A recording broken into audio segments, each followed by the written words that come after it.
दोस्तों नमस्कार, स्वागत है आप सभी लोगों का एक बार फिर से हमारे इस्माइल फैमिली यूट्यूब चैनल पर।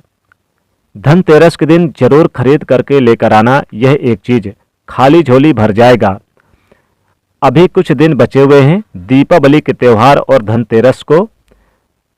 धनतेरस और दीपावली के दिन क्या खरीद करके लाना चाहिए जिससे हमारे अध्यात्म उन्नत हो, हमारे खाली झोली भर जाएं, अर्थात हमारे जो निर्धनता है वो दूर हो करके हमारे गरीबी मिटते हुए नज़दीक से अपने अमीरी को देखें और हम धन वैभव से परिपूर्ण बने रहें। वीडियो को ध्यान से देखना। दीपावली का त्यौहार देखिए 5 पर्व का अनूठा त्यौहार माना जाता है। इसमें धनतेरस, नरक चतुर्दशी, दिवाली, गोवर्धन पूजा और यम द्वितीया मनाया जाता है। यम द्वितीया को भाई दूज के नाम से भी जानते हैं। तो दिवाली की रात में कई प्रकार के आपके सभी दर्शकों को पता होगा तंत्र मंत्र से भी माता लक्ष्मी जी की हम पूजा अर्चना करते हैं। लेकिन कुछ ऐसे सामग्री हैं जिसे आप अपने घर पर खरीद करके लाते हैं तो ये आपके घर में अन्न धन एवं सुख समृद्धि की बढ़ोतरी करता है। और हो सके तो इसे तेरस के दिन यानी कि इस धनतेरस के दिन यानी कि खरीदना भी चाहिए। इसके दिन माता लक्ष्मी जी की पूजा पर्व दीपावली के 2 दिन पहले धनतेरस का त्यौहार मनाया जाता है। इस बार धनतेरस का पावन पर्व 10 नवंबर दिन शुक्रवार को पड़ रहा है। शुक्रवार का दिन भी माता लक्ष्मी जी का दिन है, तो इस बार धनतेरस बहुत ही दुर्लभ शुभ संयोग में पड़ रही है। इस बार धनतेरस पर माता लक्ष्मी जी की सबसे प्रिय वस्तुएं जरूर घर पर लेकर आएं।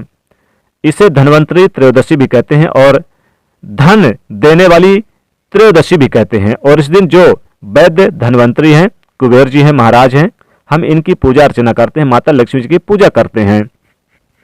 तो जो धनवंतरी है इन्हें वैद्य कहा गया है। इन्हें वैद्य क्यों कहा गया है? क्योंकि समुद्र मंथन से अमृत को धनवंतरी ही लेकर उत्पन्न हुए थे और जितने भी देवताओं की जितने भी परेशानियां होती है, जितने भी रोग होते हैं, सबको ठीक करने वाले धनवंतरी महाराज हैं। तो इस दिन कुबेर जी महाराज, माता लक्ष्मी जी इन सबको खुश करने के लिए सोने या चांदी से बने, पीतल से बने बर्तन खरीद सकते हैं। बहुत ही शुभ माना जाता है। इस वीडियो में बताऊंगा कि त्रयोदशी धनतेरस के दिन क्या खरीद करके लाना चाहिए, दिवाली के दिन क्या खरीद करके लाना चाहिए जिससे हमारे अध्यात्म उन्नत हो। वीडियो को ध्यान से देखना। केवल आपके पास पैसे नहीं है तो 2 रुपए की यह चीज लेकर आना, आपकी खाली झोली भर जाएंगे। इस वीडियो में मैं आप लोगों को सारी जानकारी विस्तार से बताऊंगा। वीडियो को ध्यान से देखना।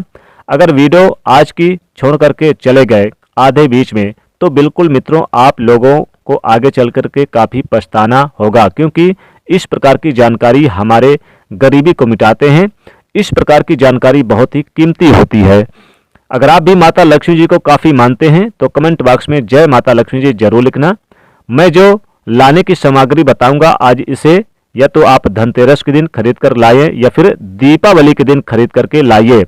दोनों ही दिन काफ़ी शुभ होता है। मैं जो सामग्री बताऊंगा ये बहुत ही कम सस्ते में मिल जाएंगे और कुछ सामग्री मैं आप लोगों को आगे वीडियो में बता दूंगा, आप लोग देख लीजिए।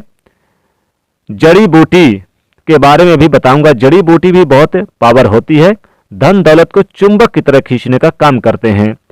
सर्वप्रथम ये भी बताऊंगा आपको कि इस वीडियो में यानी कि सर्वप्रथम जानते हैं कि धनतेरस के दिन हमें क्या नहीं करना चाहिए। साथ ही आपको यह भी बताऊंगा कौन सी वो जड़ है जिसे लेकर आए जिससे आपके घर में धन चुंबक की तरह खींचे चलाएगा। तो चलिए सबसे पहले ये जान लेते हैं कि क्या नहीं करना चाहिए या फिर दीपावली के पहले हमें कौन से कार्य को करने से दूर हो जाना चाहिए। तो सर्वप्रथम आप इस बात का विशेष ध्यान रखना, फटा हुआ कैलेंडर अपने घर पे मत लगाना।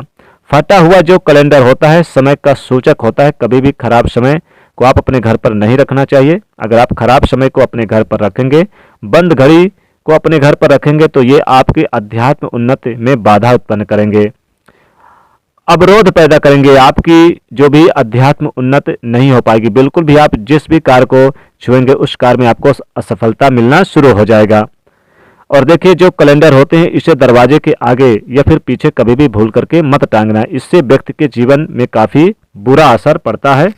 कैलेंडर कभी भी पीछे माह का मत रखना, जैसे कि अभी नवंबर शुरू हो चुका है और पीछे अक्टूबर का मत लगाना। इस बात का विशेष ध्यान रखना। यानी कि 1 महीने पहले का जो समय चल रहा है उसको मत लगाना। दोस्तों, आप माने या न माने, लेकिन माता लक्ष्मी जी धनतेरस के दिन और दीपावली के दिन प्रत्येक मनुष्य के द्वार पे जरूर आती हैं। और ऐसा कहा गया कि हमारे धर्म शास्त्रों में जिस घर में अगर कूड़े हो कचड़े हो घर पे, या फिर घर के दरवाजे के पास कूड़े हो कचड़े हो, तो ऐसे घर में माता लक्ष्मी जी कभी भी प्रवेश नहीं करती। जिस घर में साफ सफाई हो, घर का वातावरण शुद्ध हो, ऐसे स्थान पर माता लक्ष्मी स्वतः ही खींची चली आती हैं, बिना पूछे प्रवेश कर जाती हैं। अगर आप चाहते हैं कि आपके घर पे माता लक्ष्मी जी प्रवेश कर जाएं, तो घर के बाहर कूड़े कचड़े एवं किसी भी प्रकार का गंदी चीज़ों को आप ना रखें। और ये भी कहा गया कि जिस घर में कूड़े कचड़े हो वहाँ पर माता लक्ष्मी जी की बजाय उनकी वहाँ पर बहन कुलक्ष्मी दरिद्रता प्रवेश करती है, यानी कि जो कुलक्ष्मी होती है वो प्रवेश कर जाती है, गरीबी प्रवेश कर जाती है। जिस घर में दरिद्रता प्रवेश कर जाए, ऐसे घर में केवल दुख एवं तकलीफ आती हैं, क्योंकि दरिद्रता के साथ में दुख एवं तकलीफ चलती है। माता लक्ष्मी जी के पीछे पीछे सुख संपत्ति वैभव रहती है और दरिद्रता के साथ में दुख एवं तकलीफ आती है। तो आप सभी दर्शकों को जरूर पता होगा कि जो व्यक्ति दरिद्र होते हैं, ऐसे व्यक्ति के घर में दुख और तकलीफ ज्यादा होती है। मकड़ी का जाला हो घर में, ऐसे बिल्कुल भी हटा देना चाहिए। अगर मकड़ी का जाला है तो धनतेरस और दीपावली के पहले ही आप इसको हटा दें। टूटा फूटा आपके घर में कोई भी सामग्री हो उसको भी हटा दीजिएगा, जैसे कि कोई बर्तन वगैरह है या फिर कप वगैरह है, फाइबर प्लास्टिक के जूते चप्पल जो भी हों, फटे पुराने कपड़े हों, सब कुछ बाहर कर दीजिएगा। धनतेरस के 1 दिन पहले आप और दीपावली के पहले गंगा जल का छिड़काव जरूर कर देना चाहिए। ध्यान रखिएगा, धनतेरस के पहले पूरे घर को गंगा जल से छिड़क दें, छींटे मार दें। ऐसा माना गया कि गंगा जल का एक बूंद पापों का समन करने वाला कहे गए हैं, घर को पवित्र कहे गए हैं। तो आपको धनतेरस के पहले ही अपने घर को पवित्र कर लेना है। आप अपने घर के स्थान को पवित्र करने वाले, यानी कहे गए जिस घर में गंगा जल का अगर छिड़काव किया जाए तो वह घर तीर्थ स्थल के जैसा पवित्र हो जाता है। उस घर में कभी भी दरिद्रता गरीबी प्रवेश नहीं करती, उस घर में दुख तकलीफ नहीं आती है। क्यों?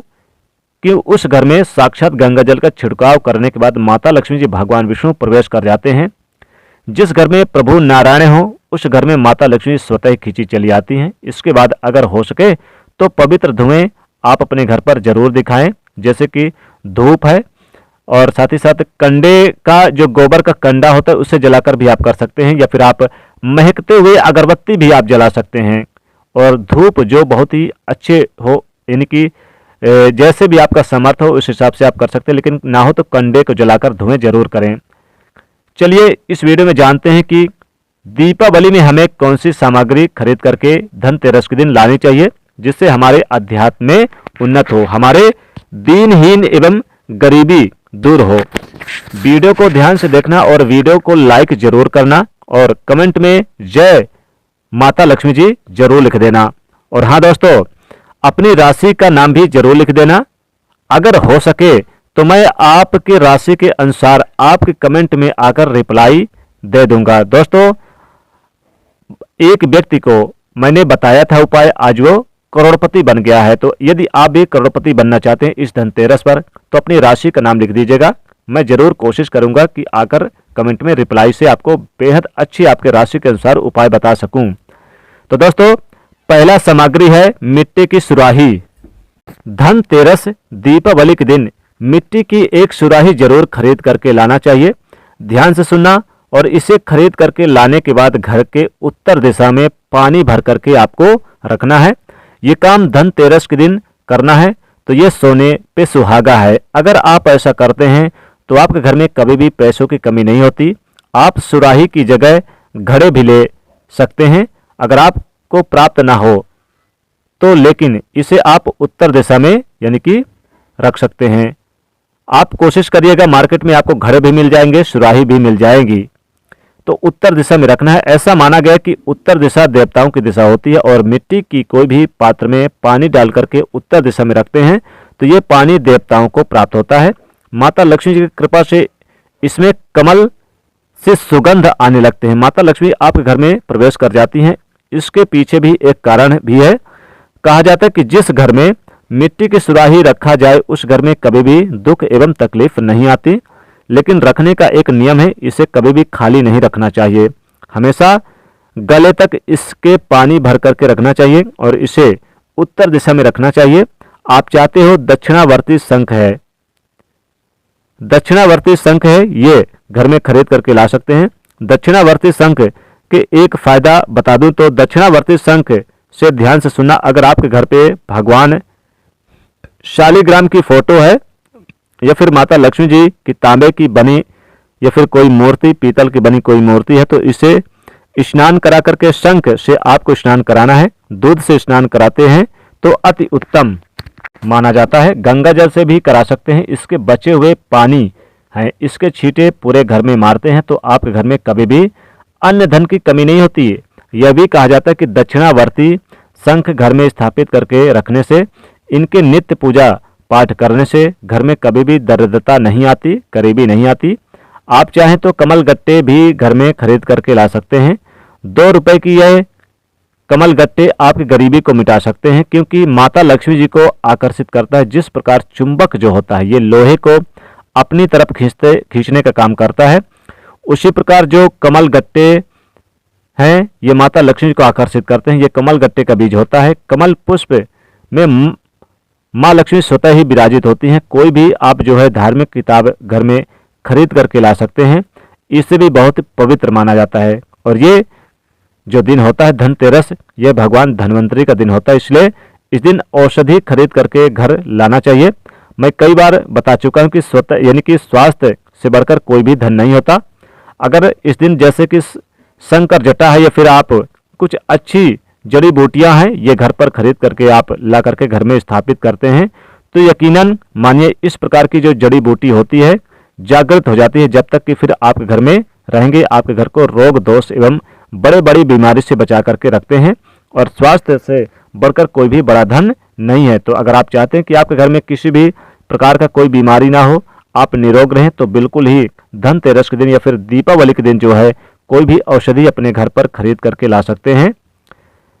धनतेरस और दीपावली के दिन इसे जरूर लाना चाहिए, इससे घर में नकारात्मक ऊर्जा बाहर चली जाती है। धनतेरस के दिन अगर आप केले की जड़ लेकर आते हैं और इसे गंगा जल से धो करके और पीले कपड़े पे आप इसे लपेट करके हल्दी का टीका लगा दें और इसे धन के पेटी पे रख दें तो धन कभी खत्म नहीं होता है, खाली झोली भर जाती है और आप करोड़पति बन जाते हैं। केले की जड़, बड़े ध्यान से सुनना, केले की जड़, केले में भगवान विष्णु जी का वास होता है और धनतेरस दीपावली के दिन माता लक्ष्मी जी केले की जड़ में वास करती हैं। तो इसे लेकर आए और इसे अच्छी तरह से धो ले, पहले साफ पानी फिर गंगा जल, फिर इसमें हल्दी का टीका लगाकर पीले कपड़े पे लपेट कर या फिर लाल कपड़े में भी लपेट करके धन के पेटी के स्थान पे रख दें, तिजोरी में रख दें, तो आपका घर हमेशा धन वैभव से भरा रहेगा। धनतेरस के दिन अगर आप झाड़ू खरीद करके लाते हैं तो इस दिन जो घर की नकारात्मक शक्ति होती है वह बाहर चली जाती है और हो सके तो इस दिन आप झाड़ू 2 या 3 की मात्रा में जरूर लेकर आएं। और धनतेरस के दिन मेढक की मूर्ति जरूर खरीद करके लेकर आना चाहिए। मेढक की मूर्ति भी बहुत ही शुभ होती है दोस्तों। साथ ही साथ अगर धनतेरस के दिन आप फिटकरी लेकर आएं, फिटकरी भी बहुत ही शुभ माना जाता है। फिटकरी को घर में लाने से बहुत ही माता लक्ष्मी प्रसन्न होती हैं। साथ ही इस दिन मेढक की मूर्ति जैसे कि आप तांबे पीतल की भी लेकर आ सकते हैं दोस्तों। इस दिन चाहे तो आप चांदी की अंगूठी और माता लक्ष्मी जी की आप मूर्ति या फिर आप चाहें तो भगवान गणेश और माता लक्ष्मी जी की आप 1 रुपए का सिक्का चांदी का लेकर आ सकते हैं या 7 घोड़े भी लेकर आ सकते हैं, बहुत ही शुभ होता है। साथ ही साथ अगर आप जीरा लेकर आए तो ये भी बहुत शुभ होता है, क्योंकि इस दिन धनतेरस के दिन आप ये छोटी छोटी चीजें भी अपने घर पर लेकर आए तो बहुत ही शुभ होता है। धनतेरस के दिन आप चाहें तो आप मोर का पंख भी लेकर आ सकते हैं, बहुत ही शुभ होता है। साथ ही चने की दाल 1 यानी कि 100 ग्राम 50 ग्राम आधा किलो जरूर लेकर आए, बहुत ही शुभ होता है। और पीतल के बर्तन भी लेकर आ सकते हैं, ये भी बहुत ही शुभ होता है। तो दोस्तों आशा करते हैं ये आपको जानकारी अच्छी लगी होगी। अच्छी लगी है तो इस वीडियो को अधिक से अधिक दोस्तों को शेयर करिए और लाइक करिएगा और कमेंट में लिखिएगा जय माता लक्ष्मी जी।